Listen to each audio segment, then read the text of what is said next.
I swear these people यार। छोड़।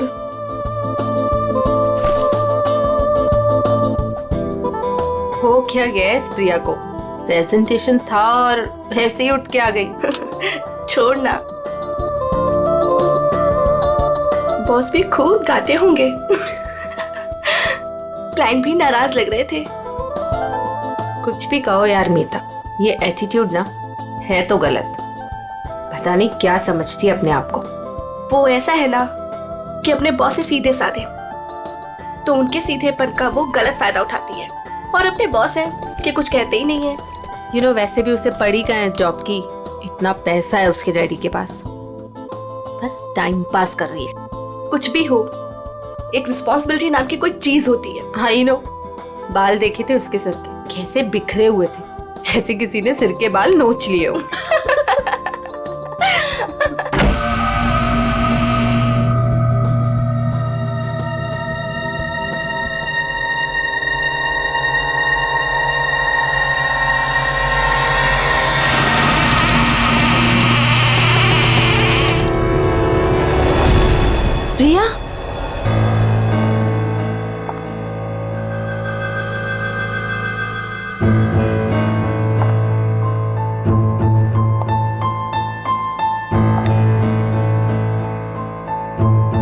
प्रिया, प्रिया वो एक्चुअली यू नो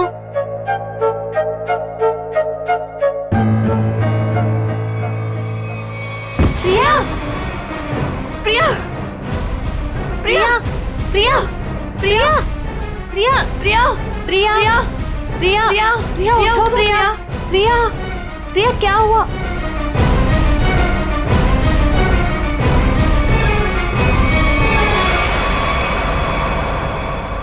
ये तो मर गई।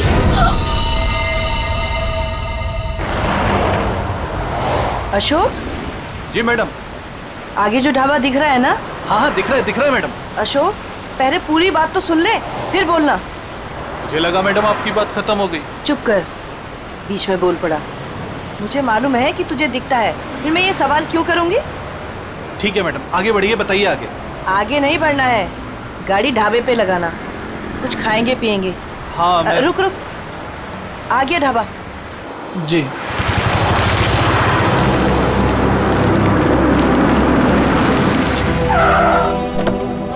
आइए साहब, उतरिए। हम क्यों उतरे? तू जा। अरे अभी तो मैम साहब ने कहा खाना खाना है, चलिए अंदर। तू जा और कुछ खाने के लिए लेके आ। साहब अंदर ढाबे में बैठकर आराम से खाइए ना, आइए ना। वहाँ जाने का मन नहीं हो रहा है, तू जा, हम लोग गाड़ी में खाते खाते निकल जाएंगे। ठीक है, लेकिन क्या लेकर आऊं साहब? जो हमें अच्छा लगे। मैडम हमको क्या पता चलेगा कि आपको क्या अच्छा लगेगा? साहब आप ही बताइए ना, क्या लेकर आए हम? तुझे बोला ना, जो अच्छा लगे वो लेके आ, थप्पड़ खाएगा। जा जल्दी। लाते हैं, अपनी मर्जी से ही लाते हैं।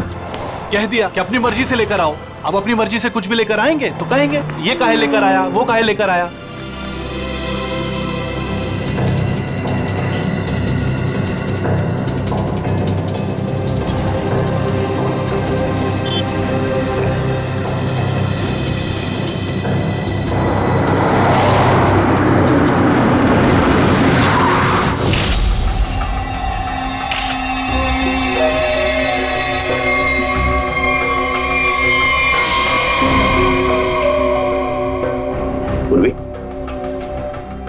पलटाओ इसे।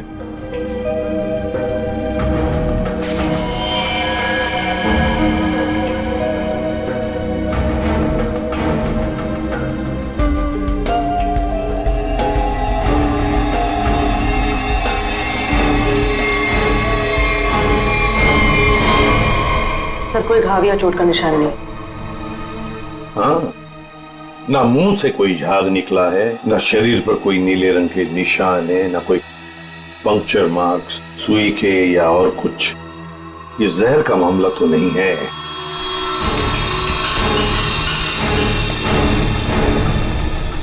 सर, सर अंदर से भी ऐसा कोई सामान नहीं मिला जिससे इसकी मौत के बारे में कुछ पता चल सके। सर ये बैग मिला है जिसमें मेकअप का सामान पड़ा हुआ था। मेकअप का सामान?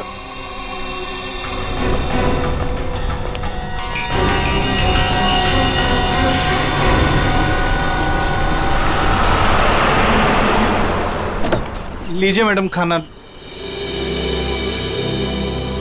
साहब जी खाना ले आए हैं हम। मैडम लगता है दोनों सो गए, हमको खाना लाने भेजे। और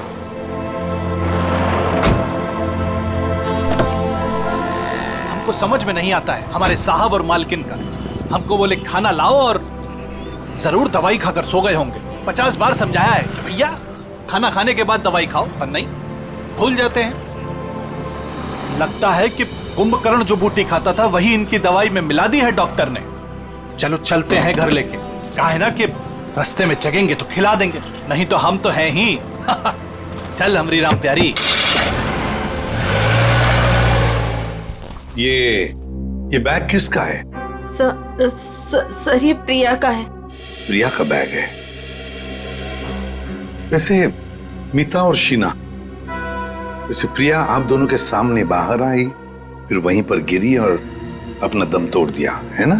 तुम दोनों ही थी ना? Yes sir. लेकिन सर हमें नहीं मालूम कि वो कैसे मर गई। वो तो हम पता लगा लेंगे, तुम घबराओ मत। वैसे प्रिया ऑफिस कब आई थी?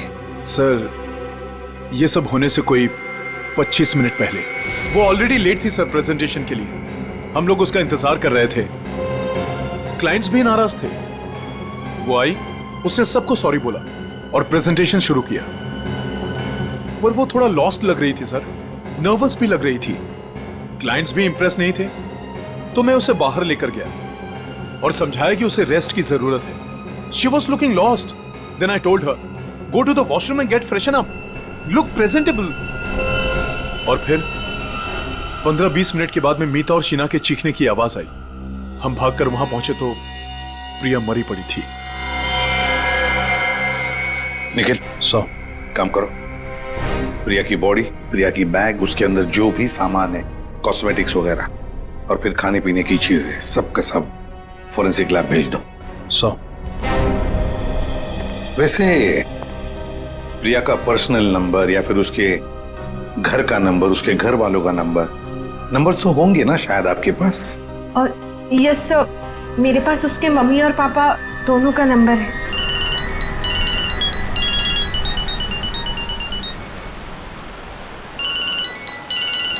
अरे साहब फोन बज रहा है आपका, उठाते क्यों नहीं है?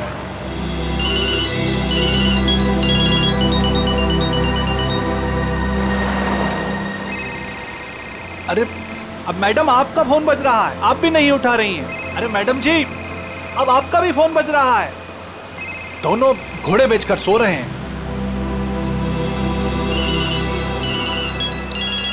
फिर से फोन बजने लगा भाई। अरे साहब, मेम साहब, फोन काहे नहीं उठा रहे हैं आप लोग? अरे फोन बज रहा है आपका।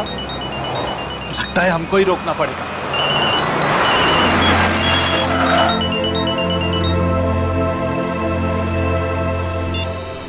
हेलो, कौन? मिस्टर कुमार? नहीं, हम अशोक बोल रहे हैं, बोलिए। अशोक? तुम कौन हो? साहब के सारथी बोल रहे हैं, बोलिए। सारथी? अरे वाहन चालक बोल रहे हैं उनके, बताइए। हो, उनके ड्राइवर बोल रहे हो तुम? ड्राइवर नहीं है हम, शॉफर है उनके। बात करते हैं, आपको ड्राइवर लगते हैं हम। देखिए आप जो कोई भी हैं, मिस्टर एंड मिसेस कुमार कहाँ पे?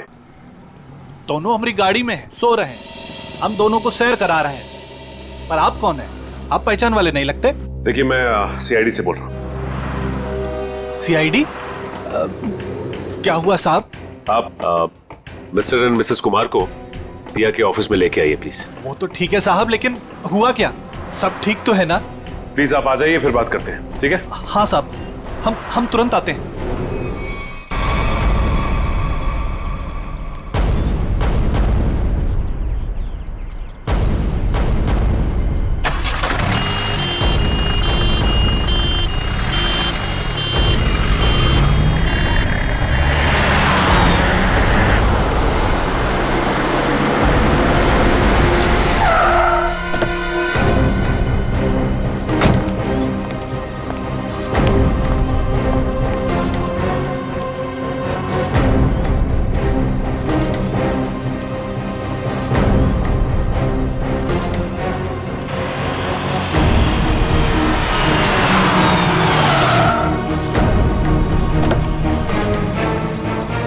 नमस्कार साहब। सीआईडी टीम आप ही हैं? मिस्टर एंड मिसेस कुमार कहाँ हैं? गाड़ी में है ना साहब, सो रहे हैं। बुलाइए। क्या? सो रहे हैं। सो रहे हैं अभी? हाँ साहब। अभी सर यहाँ कुछ खास हो रहा है क्या? मतलब आपने बुलाया है इसलिए? जी हाँ, खास बात है। कुमार जी की बेटी प्रिया की मौत हो गई है। क्या बात कर रहे हैं सर आप? जी हाँ। Mister Kumar. Missus Kumar. Missus Kumar. Kumar साहब। मिस्टर कुमार।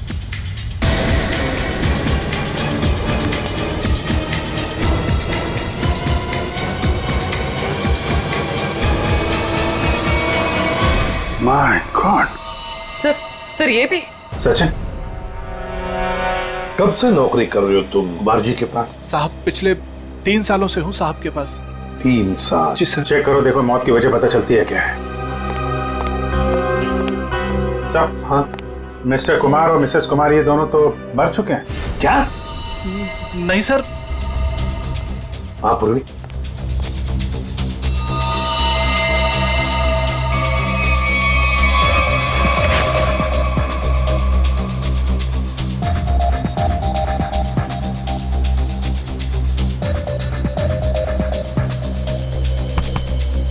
एक घंटे से ज्यादा तुम इन दोनों को गाड़ी में बिठाकर घूम रहे हो और तुम्हें पता तक नहीं? नहीं सर, ऐसा कैसे हो सकता है? अरे जब पूना से हम लोग निकले थे तब साहब और मेम साहब एकदम ठीक थे। बल्कि रास्ते में मेम साहब ने मुझे कहा कि ढाबे पर गाड़ी रोक लो, खाने के लिए कुछ लाना है। गाड़ी ढाबे पे लगाना, कुछ खाएंगे पिएंगे। जी साहब, 1-2 बार पहले भी ऐसा हुआ है। साहब और मेम साहब दवाई लेकर सो जाते थे और काफी देर तक सोते थे, तो मुझे लगा कि शायद गाड़ी में सो रहे होंगे। सर, हाँ? दोनों के शरीर में अभी घाव या चोट का निशान नहीं है? कोई भी निशान नहीं? तो कहीं जहर तो नहीं दिया इनको? जहर के कोई सिम्टम्स या कोई निशान है? नहीं सर, बस सर कार में भी ऐसा कुछ नहीं मिला जिससे इनकी मौत के बारे में कुछ पता लग सके। अच्छा, और भी कुछ मिला क्या? हाँ सर, गाड़ी में खाना है, हो सकता है उससे कुछ हुआ। नहीं सर, ऐसा हो ही नहीं सकता। वो क्या है ना कि साहब और मेम साहब ने खाने को चखा भी नहीं था, खाया ही नहीं साहब। सर प्रिया भी कुछ इसी तरीके से मरी है। इन तीनों की मौत के पीछे वजह क्या हो सकती है? एक बात बताओ, कुमार जी के परिवार में और कौन कौन है? सब प्रिया मैडम और उसके बाद बड़ी बेटी थी रीमा मैडम और छोटी अन्नू। अच्छा, तो ये दोनों बेटियां अब कहाँ होंगी? साहब अब रीमा जी तो अपने पति धीरज के साथ अंधेरी में रहती हैं। अन्नू मैडम अपने माता पिता के साथ मलाड वाले फ्लैट में। नंबर है इनके आपके पास? हाँ है ना सर। सचिन, ये सब अन्नू मैडम का नंबर है सर।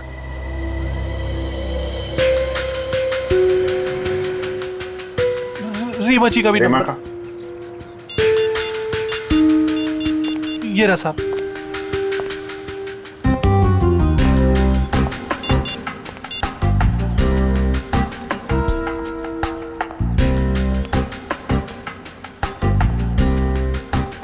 हेलो रीमा जी, मैं सीआईडी से इंस्पेक्टर अभिजीत बोल रहा हूँ। आप सीआईडी ब्यूरो आ सकती हैं? वो हम आपको बाद में बताएंगे, थोड़ा अर्जेंट है। आप प्लीज़ जल्दी आइए। या ओके ओके। सर रीमा को बोल दिया है सीआईडी ब्यूरो आने के लिए। और सर अनु तो फोन ही नहीं उठा रही। हो सकता है साहब कॉलेज गई होंगी। कौन से कॉलेज में?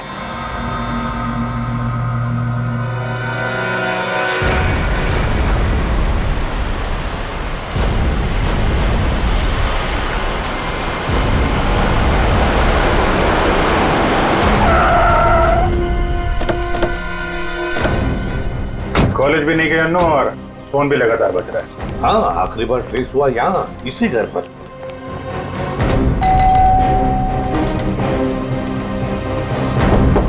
अन्नू,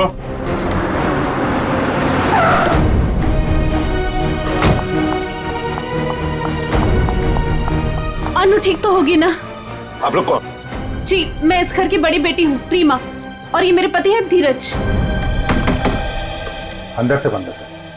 निखिल पीछे की तरफ जाओ, देखो वहां पर है क्या। Excuse me. चाबी है आपके पास? जी नहीं। जी नहीं। खोल देते। धीरज, अनु ठीक तो होगी ना? घबराओ मत, फोन भी सब नहीं ठीक उठा रही होगा। लैंडलाइन। घबराओ मत, सब ठीक होगा।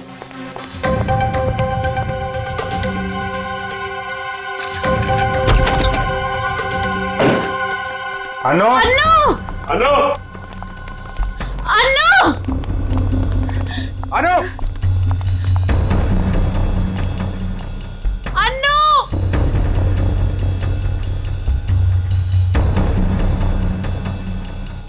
अभिजीत सर, जरा जाके देखो। अनु, ऊपर देखो।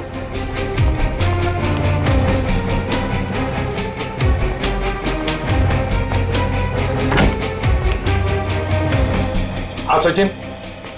अनु यहाँ पे नहीं है सर। नहीं, सब ठीक होगा। सर ये क्या हो रहा है? पहले मेरे माँ बाप चले गए, फिर प्रिया और अब अनु। अनु का कुछ पता नहीं चल रहा। सब पता चल जाएगा।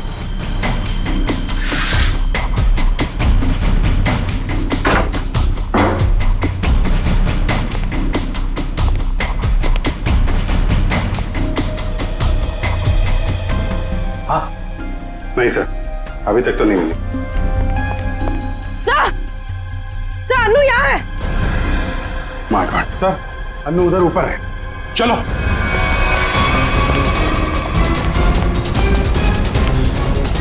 हाँ पूर्वी, अनु जिंदा है, बेहोश है। इसको हॉस्पिटल लेके चलना पड़ेगा जल्दी। सचिन। हाँ अभिजीत सर, बेहोश है, हॉस्पिटल लेके जा रहे हैं, जल्दी चलो।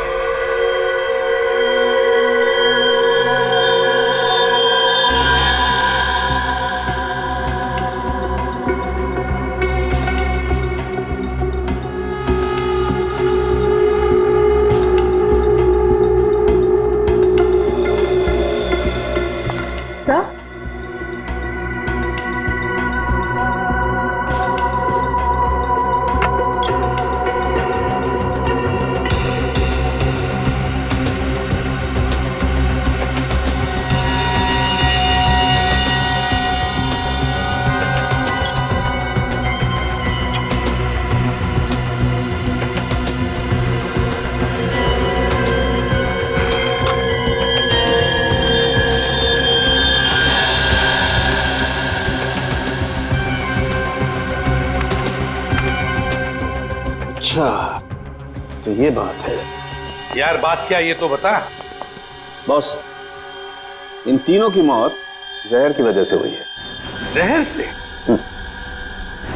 यार सालों के मान लिया कि इनकी मौत जहर से हुई है, पर कहीं पर भी इनके शरीर पर जहर अंदर जाने का निशान नहीं है, ना कोई रंग बदला इनके शरीर का। पर तू कह रहा है जहर से मौत हुई? यही तो बात है, यही बात है जो मेरी भी समझ में नहीं आ रही है कि इन तीनों की मौत जहर की वजह से हुई है, लेकिन इनका शरीर नीला क्यों नहीं पड़ा? और ये जहर गया कैसे इनके शरीर में? कमाल कर रहा है सालों के। एक तरफ तो कह रहा है कि तीनों की मौत जहर से हुई है, और फिर दूसरी तरफ कह रहा है कि तुझे पता नहीं ये जहर इनके शरीर में गया कैसे, कब गया। यार ये कैसे चलेगा? बस ये गुत्थी है जो अभी सुलझ नहीं पा रही है। मैं भी सोच रहा हूं कि अगर इनकी मौत जहर से हुई है तो कैसे हुई है? जहर इनके शरीर में इंजेक्ट भी नहीं किया गया है, कोई एविडेंस नहीं। खाने पीने की चीज की वजह से भी इनके शरीर में जहर नहीं गया है, किसी और तरीके से भी नहीं गया है, कोई मेकअप या कॉस्मेटिक की वजह से। ये जहर इनके शरीर में गया कैसे? सालों के साहब मुझसे पूछ रहे? पागल हूं, अपने आप से पूछ रहा हूं। सर मैंने उस कार को भी चेक किया जहां पर मिस्टर एंड मिसेस कुमार की लाश मिली। वहां पर भी कोई जहर या जहरीली गैस के ट्रेसेस नहीं मिले। सारुंखे, मिस्टर एंड मिसेस कुमार की मौत पुणे से मुंबई आते वक्त गाड़ी में हुई, और प्रिया की मौत उसकी अंधेरी वाली ऑफिस के वॉशरूम में हुई, मीलों दूर, मगर एक ही वक्त पर और एक जैसे ही जहर से। कैसे? बता ना।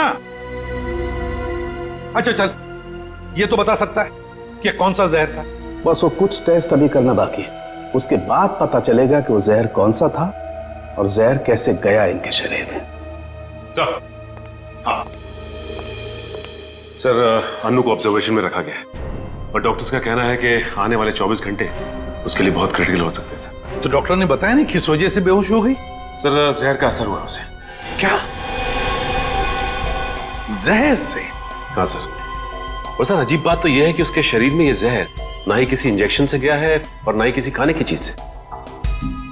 मिस्टर एंड मिसेस कुमार और प्रिया तीनों की मौत जहर से हुई और अब अनु को भी जहर दिया गया था। है ना बड़ी अजीब बात। ऐसे लगता है जरूर कोई ना कोई तो है जो इस पूरी कुमार फैमिली को खत्म करना चाहता है। सर, पूरी कुमार फैमिली ने, बड़ी बहन रीमा को तो कुछ भी नहीं हुआ। बस रीमा के खून का टेस्ट किया है मैंने, उसके शरीर में जहर नहीं है। मगर सर, पूरी फैमिली को कोई क्यों मारना चाहेगा? किसी न किसी को तो फायदा है कुमार फैमिली को खत्म करके, पर कौन है वो और फिर क्यों? कहीं ये प्रॉपर्टी का चक्कर तो नहीं? ये 3 लोगों की जानें ली गई है। एक अनु जिंदगी और मौत के बीच में झूल रही है, मगर तुम दोनों, तुम और तुम्हारी पत्नी, तुम तो बिल्कुल ठीक ठाक हो। ये कैसे? हम ठीक हैं, इसका मतलब ये नहीं कि हम उनके दुश्मन हैं। तो फिर और कौन हो सकता है तुम्हारे अलावा? कोई भी हो सकता है। इतना बड़ा बिजनेस है, होगा कोई जिसकी आंखों में ये धन दौलत चुभ रही होगी। वही तो हम जानना चाहते हैं, खूनी कौन है? मुझे नहीं पता कि उनका खूनी कौन है, लेकिन उनकी मौत का इल्जाम अब हम पर मत लगाइए। आप क्या चाहती हैं? सीआईडी ये मान ले कि आप दोनों बेकसूर हैं? मत मानिए हमें बेकसूर, लेकिन मेरे माँ बाप और बहन थे वो। हम अपने परिवार वालों को खत्म नहीं कर सकते। मैडम, ये कहीं नहीं लिखा कि कोई अपने परिवार वाले को मार नहीं सकता। मेरे पास आपके टेढ़े मेढ़े सवालों का जवाब नहीं है। अगर आपको लगता है कि उनका खून हुआ है, तो पता लगा है कि उनका खूनी कौन है। सर, मुझे लगता है कि ये सारे खून धीरज साहब कर रहे हैं। क्यों भाई, तुम्हें ऐसा क्यों लग रहा है? आप वो क्या है ना साहब के धीरज साहब आए दिन आकर साहब के पास पैसे मांगने आते थे। साहब और मेम साहब इस बात से नाराज रहते थे साहब। अच्छा, ये धीरज काम वाम नहीं करता था क्या? क्या काम करेंगे साहब? वो कहते हैं ना कि जब ससुर दौलत का समंदर हो तो इस तरीके के दामाद बाज कैसे आने वाले हैं। अच्छा, ये धीरज इतने सारे पैसों का करता क्या था? अरे बोलो ना भाई, क्या करता था? साहब वो जुए और शराब की लत। वो कहते हैं ना साहब कि एक बार ये लत लग जाए तो अच्छे बर्बाद हो जाते हैं। मैं तो कहता हूँ साहब 2-4 लाख रुपया नहीं, 10-20 लाख भी होता तो सब हवा हो जाता। मैंने बड़े बड़े महलों को शराब के प्यालों में बहते हुए देखा है साहब। हमारे धीरज साहब भी कुछ उसी तरीके के आदमी हैं साहब। हाँ, वही हुआ होगा ना सर। मिस्टर कुमार से उसने पैसे मांगे होंगे, मिस्टर कुमार ने मना कर दिया होगा, तो गुस्से में आके इसने उनका खून कर दिया। वही हो सकता है साहब, लेकिन हमारे साहब भी क्या करते, किस किस को पैसा बांटते साहब। और पैसों के लिए तो रोजाना झगड़े होते थे घर में। अभी 3-4 महीने पहले भी झगड़ा हुआ था धीरज साहब का और वरुण साहब का, वो प्रिया दीदी के पति का। प्रिया का पति भी है नहीं साहब, थे। वो 3 महीना पहले कार एक्सीडेंट में उनकी मौत हुई ना साहब। कार एक्सीडेंट में? अच्छा, ये बताओ कि ये झगड़े के कितने दिन बाद वरुण का एक्सीडेंट हुआ था? 1 हफ्ते के बाद सर। सर, ये एक्सीडेंट है या मर्डर? पंकज, ये सारा का सारा चक्कर प्रॉपर्टी के लिए हो रहा है। धीरज को सारी की सारी प्रॉपर्टी खुद ही चाहिए थी। प्रॉपर्टी मुझे कैसे मिलेगी सर? बताओ, चल बता देता हूं। पूरा का पूरा कुमार खानदान मिट गया तो सारी प्रॉपर्टी किसे मिलेगी? तुम्हारी पत्नी रीमा को। अगर रीमा को कुछ हो गया तो फिर प्रॉपर्टी किसके नाम पर हो जाएगी? धीरज जी, प्रॉपर्टी तुम्हारे नाम पर हो जाएगी। क्यों बोलती बंद? क्या बोलूं सर, आप लोगों को कोई मिल नहीं रहा है, आप लोगों को समझ नहीं आ रहा है किसे फंसा है, तो आप लोग मुझे पकड़ रहे हैं सर।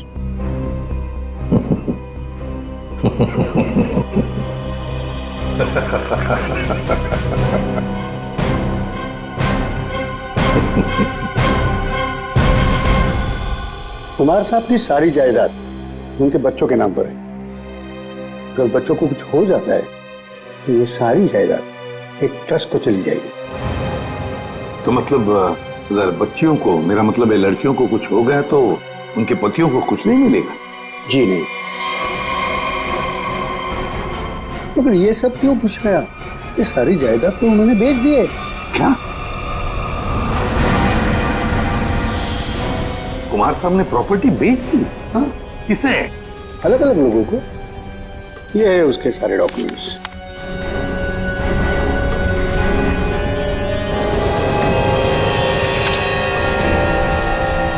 गोवा की प्रॉपर्टी, पूना की प्रॉपर्टी, महाबलेश्वर वाली प्रॉपर्टी, और हाँ, सारे पेपर्स पे उनके साइन है।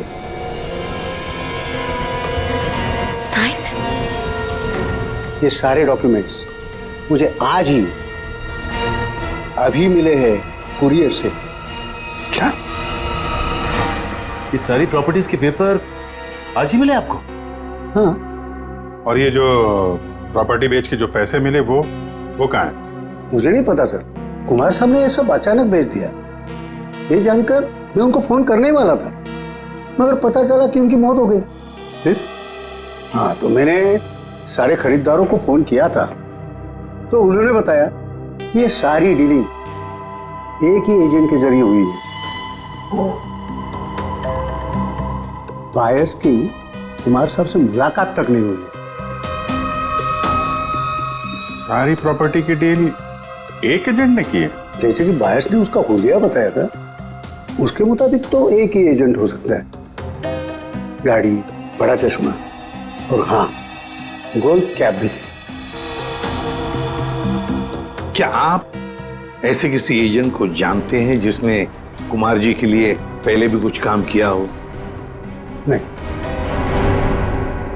पापा हमें बिना बताए ऐसा कर ही नहीं सकते। ये पक्का किसी की चाल है प्रॉपर्टी हड़पने की। सर, रीना बिल्कुल सही कह रही है। मुझे लगता है कोई हमारे साथ गेम खेल रहा है। पापा ऐसा बिल्कुल नहीं कर सकते हैं। और करते भी तो हमें पता होता कि पैसे कहाँ हैं। सर, मुझे लगता है ये सिग्नेचर नकली है। किसी ने पापा के सिग्नेचर कॉपी करे हैं। जी नहीं, सिग्नेचर्स मैंने चेक किए, और नहीं है कुमार साहब के। ये अंकल, आप पापा को जानते हैं, पापा ऐसा कर ही नहीं सकते। वो हमें बिना बताए इतना बड़ा फैसला ले ही नहीं सकते। ये पक्का किसी की चाल है, कोई फ्रॉडरी, कोई फ्रॉड है। कोई तो है जो इन सब चीजों पे नजर रख रहा है, वरना ऐसे कैसे हो सकता है कि आज ही प्रॉपर्टी के पेपर आए और आज ही कुमार साहब की मौत हो गई। हाँ, ताकि कुमार साहब किसी को सच्चाई बता ना सके। सर, लेकिन ये कर कौन सकता है तो कोई ये परिवार वाला ही, वरना बाहर वाले को कुमार साहब से साइन लेना और उनको बिना शक हुए आसान नहीं है।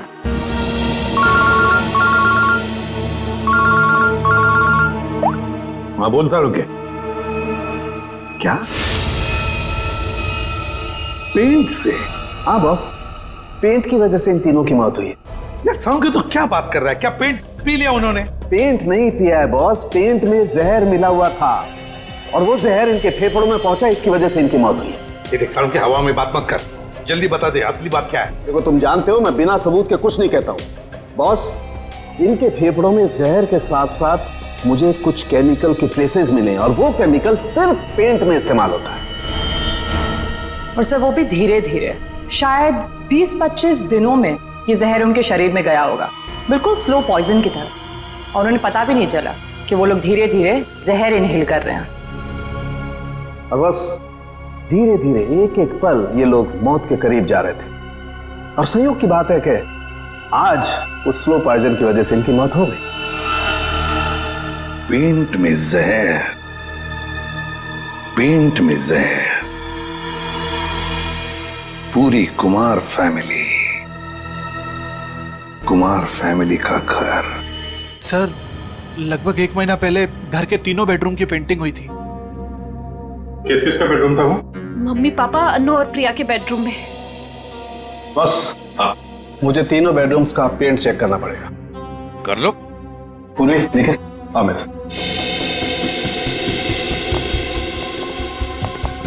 ये पेंटिंग का कॉन्ट्रैक्ट किसने लिया था? सर, विपुल नाम का कॉन्ट्रैक्टर है, उसे कॉन्ट्रैक्ट दिया गया था पेंटिंग का। निखिल, पूर्वी, तुम इन दोनों रूम्स में जाओ और दोनों रूम्स के पेंट को स्क्रैच करके लेकर के आओ। सर, ले लो। और सुनो, ये मास्क जरूर पहन लेना, ठीक है? सर, एक बात मुझे अभी भी समझ में नहीं है। पेंट में जहर की वजह से तीनों की मौत हुई थी, लेकिन जो इस घर में काम कर रहे हैं उन्हें कुछ क्यों नहीं हुआ? सिंपल बात है ना धीरज, जो लोग इस घर में काम करते हैं वो बेडरूम में ज्यादा वक्त नहीं गुजारते। बेडरूम में तो घर के लोग रहते हैं ना ज्यादा देर तक। रात में, दिन में भी कभी कभी आदमी सो जाता है, तो असर उन्हीं पे ज्यादा होगा।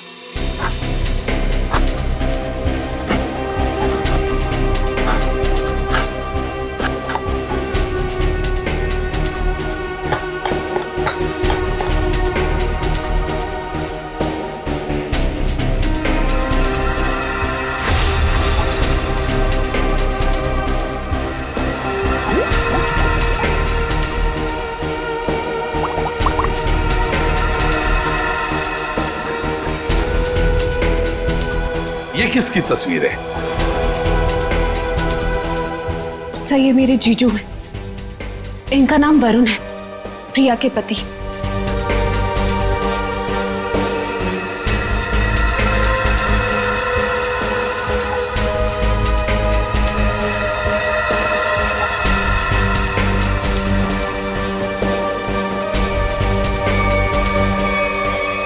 बॉस, कंफर्म हो गया, तीनों बेडरूम के पेंट में जहर है।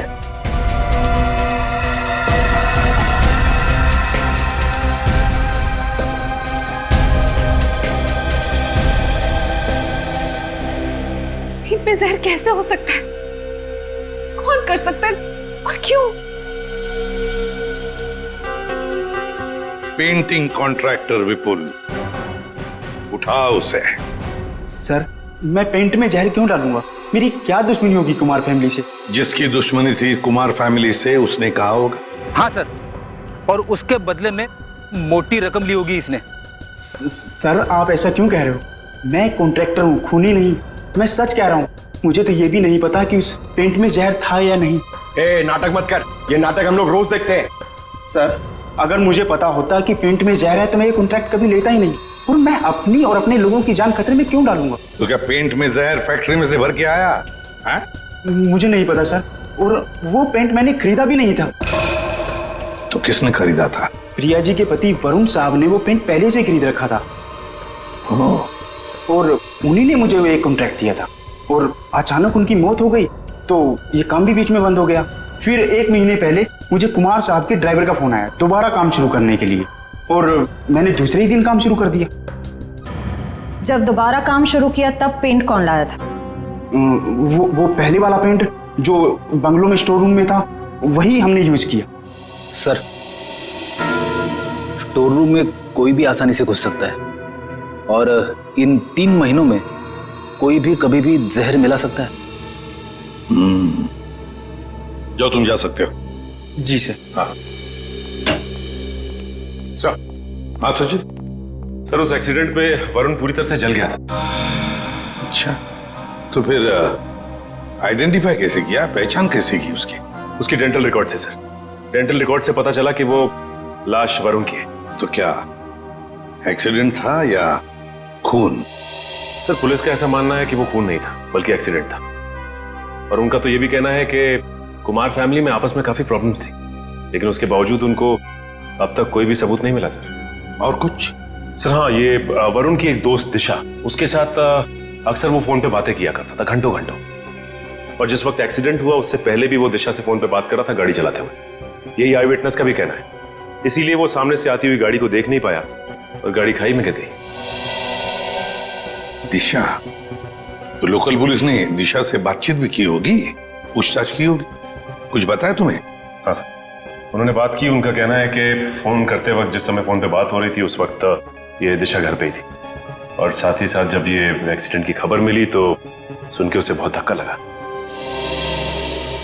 एक शादीशुदा आदमी पराई लड़की से 2-2 घंटे तक बात करता था। पता नहीं उसकी पत्नी प्रिया को यह बात मालूम थी या नहीं। दिशा, दिशा। सर 3 महीने पुराने केस की आप अभी तक तहकीकात कर रहे हैं? मैं ऑलरेडी पुलिस को वो सब कुछ बता चुकी हूँ जो भी मुझे पता था। अब कैसी पूछताछ? देखिए दिशा जी, हमें इस बात के सबूत मिले हैं कि कुमार की फैमिली के सदस्यों को कोई एक एक करके मार रहा है, इसलिए वरुण की मौत में भी हमें कुछ गड़बड़ नजर आ रही है। शायद उसकी मौत एक्सीडेंट नहीं, मर्डर है। मतलब वरुण की मौत एक हादसा नहीं थी? अब इस बात की तो जांच चल रही है। आप हमें वरुण के बारे में और क्या बता सकती हैं? देखिए, मैं बस इतना बता सकती हूँ कि उसकी अपनी पत्नी से बनती नहीं थी और वो उसे डिवोर्स भी देना चाहता था, पर वो इसके सख्त खिलाफ थी। ये बात आपको वरुण ने बताई? क्यों? काफी देर रात तक 2-2, 3-3 घंटे आप दोनों बैठ के बात करते थे, तो कुछ तो खास बात होगी। एक्चुअली सर, हम दोनों एक दूसरे से बेहद प्यार करते थे और शादी भी करना चाहते थे। अच्छा, तो शायद इसीलिए वरुण की पत्नी प्रिया उसे डिवोर्स नहीं देना चाहती थी। शायद। अच्छा, आपको ऐसा लगता है कि ये प्रिया वरुण को जान से मार सकती? पता नहीं सर। अच्छा, क्या ऐसा हो सकता है कि वरुण अभी भी जिंदा हो और कहीं छुप के बैठा हो? क्या बात कर रहे हैं सर? पुलिस ने खुद उस लाश के डेंटल रिकॉर्ड्स को वरुण के डेंटल रिकॉर्ड से मैच करके ही तो उसकी शिनाख्त की है। आपको उनके काम पर भरोसा नहीं? नहीं, वो ऐसी बात नहीं है। हम इस केस के हर पहलू को देखते हैं, और आप वरुण की इतनी करीबी हैं, बहुत कुछ जानती है उसके बारे में, इसीलिए आपसे पूछा। सर, एक तो आप लोग मुंह में उंगली डालकर बात निकलवाते हैं, और जब बता दो तो आप बताने वाले पर ही शक करने लगते हैं। क्या करें, हमारा काम ही कुछ ऐसा है। हम लोग शक से शुरू करते हैं और फिर सबूत तक पहुंच जाते हैं। सर, इन्होंने तो कहा था कि इस घर में ये अकेली रहती है, पर अंदर बेडरूम की अलमारी से ये किसी आदमी के कपड़े मिले, बहुत सलीके से रखे हुए थे। दिशा जी, कुछ बताएंगे आप इन कपड़ों के बारे में? वरुण के हैं। वरुण के कपड़े अभी भी आपकी अलमारी में? मतलब? ये तब के हैं जब वो जिंदा था और कभी कभी प्रिया से छुपके मेरे घर रुकने आया करता था। मैं कभी इन्हें फेंक ही नहीं पाई, हिम्मत ही नहीं हुई। इन्हें देख के मुझे उसकी याद आती है और उसे याद करना मुझे अच्छा लगता है। माफ कीजिए दिशा जी, हमने आपका दिल दुखाया, पर हम बस अपना काम कर रहे थे। Thank you very much.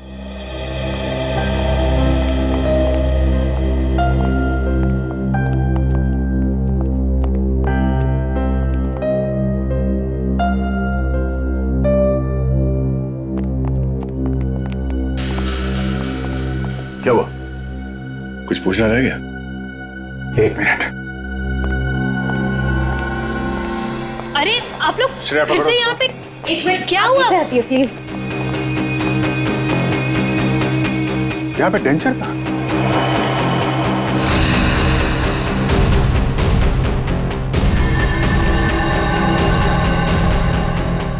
मैंने दांतों का सेट देखा था इस पानी में, अभी गायब है। दांतों का सेट यहाँ पे?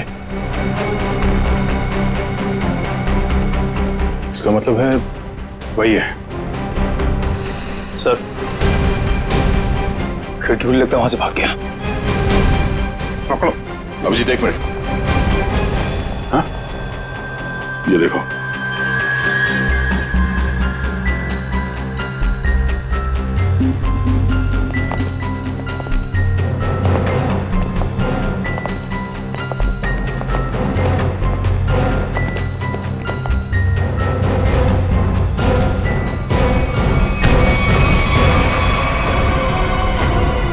नकली दांतों ने फंसा दिया। अब तुझे इसे दोबारा लगाने की जरूरत नहीं पड़ेगी।